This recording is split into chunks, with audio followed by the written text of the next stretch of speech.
exactly what I need. After a night up the mountain. Luxury.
Not gonna lie, I'm a bit nervous about this hostel because I know that this chain is known for partying, but I think it will be fine. I've heard that this one's supposed to be really nice and more social.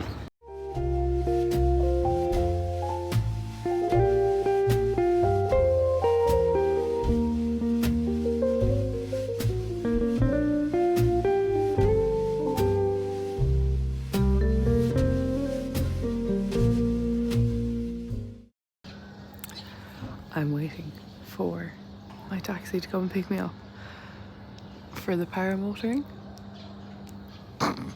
I'm equally excited and nervous, but I think it will be so much fun.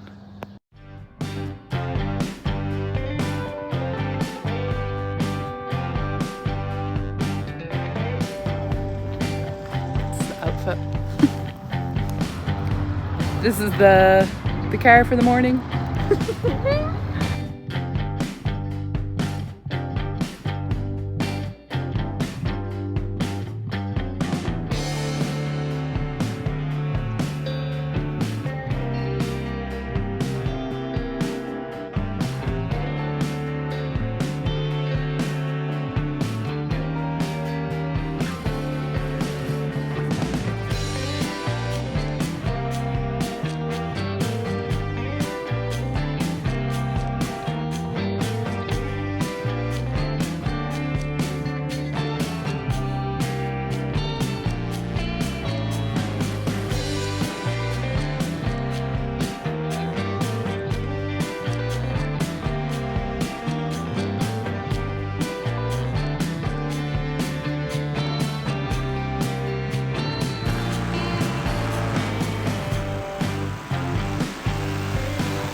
Yeah, I'm gonna bring this helmet home.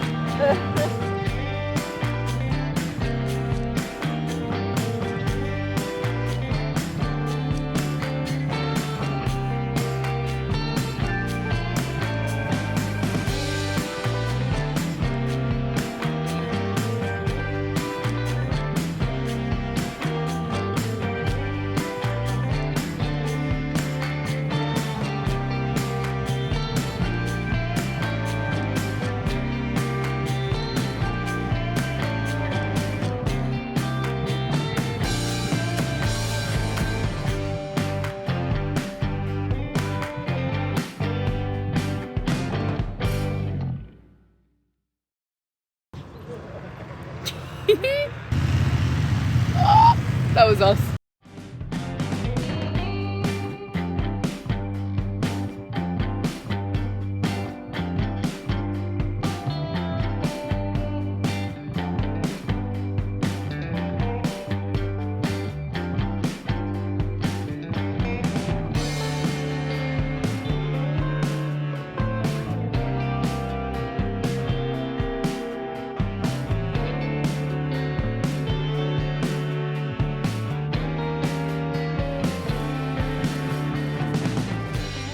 That was absolutely incredible.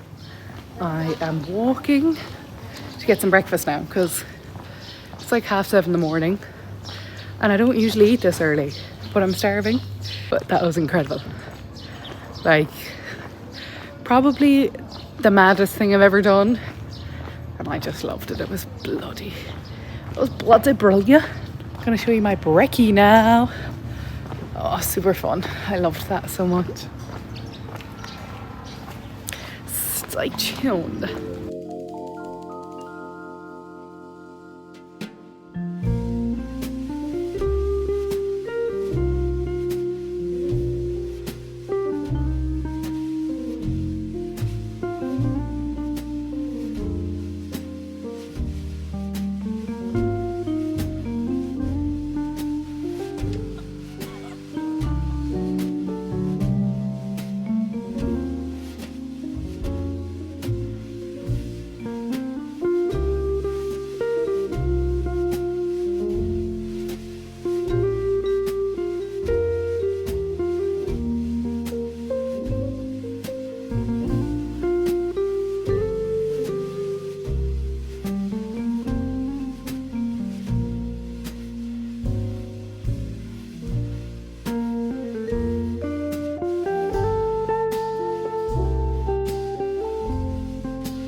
Oh Jesus. What went on there? Is it broken? Okay.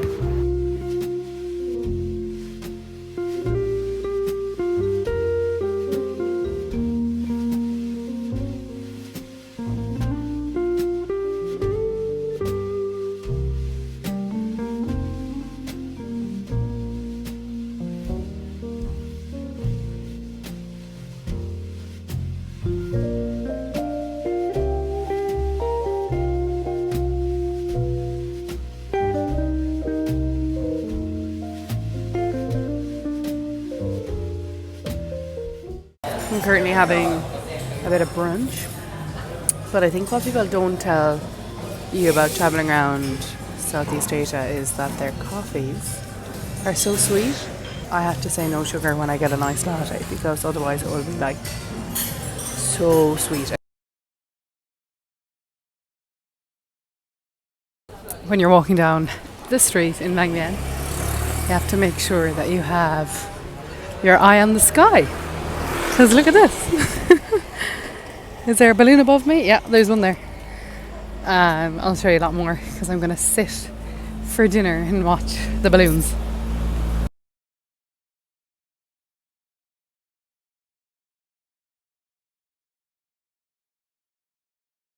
That food was delicious and it was so nice watching hot air balloons too. I don't know if you can hear my flip-flops in the background. and my camera work, you know, Steven Spielberg won't be giving me a shout. But one thing I really like about like a place like Vang is that it's small enough that you come across other backpackers. So like I didn't get that sense in Bangkok. Chiang Mai a bit, but not as much as like Mang Bien, Luang Prabang, because there's like a few really nice restaurants. So you end up kind of coming across the same people, which I like, especially when you're solo and you make a few friends, but maybe your schedule's online, and then you end up just going out for food randomly, and then you meet people. So like this evening, I sat down by myself.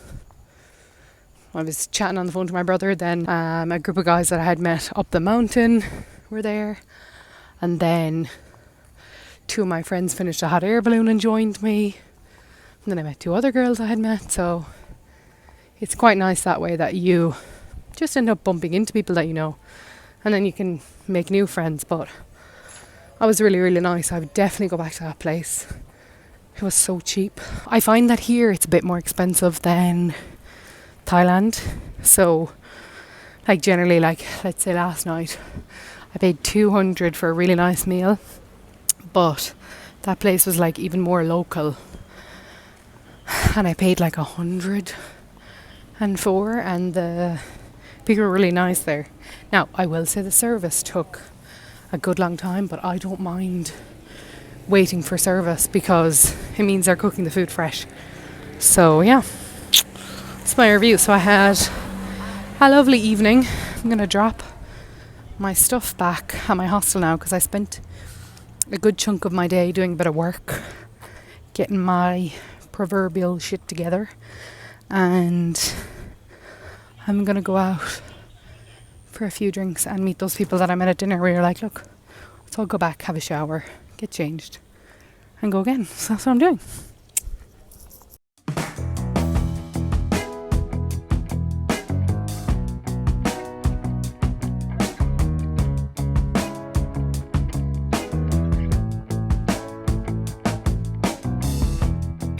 Day in Bangkok, so I am doing the hike to the viewpoint. My fuel is this iced coffee. I haven't had anything to eat. I was out last night until I think we were out until 3 or 4, and it's been my first time actually going out. So I found two really nice girls from my hostel and we're all going to do it together. Hoping it's not going to be a replay of the mountain. I've heard this one isn't as long.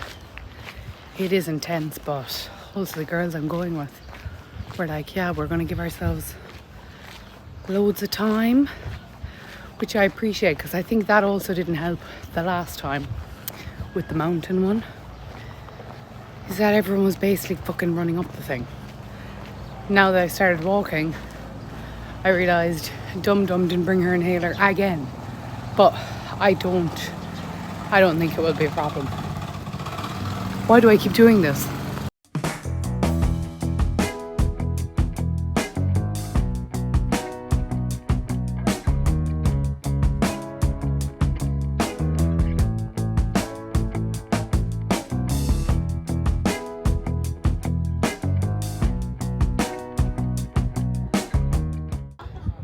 That was actually fine.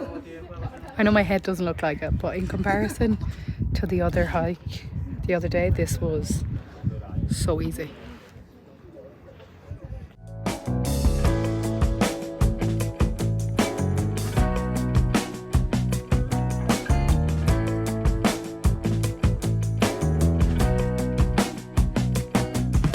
The descent of this one is harder than the mountain, but this hike was way easier.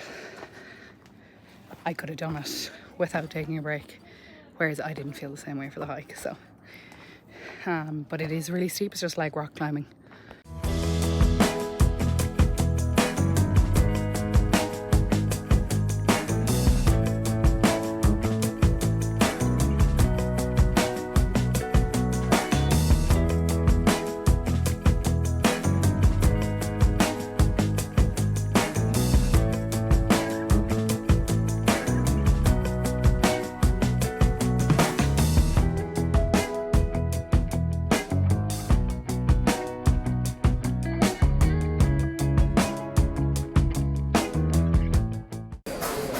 to consider my ability to nap anywhere to be a special skill until this morning.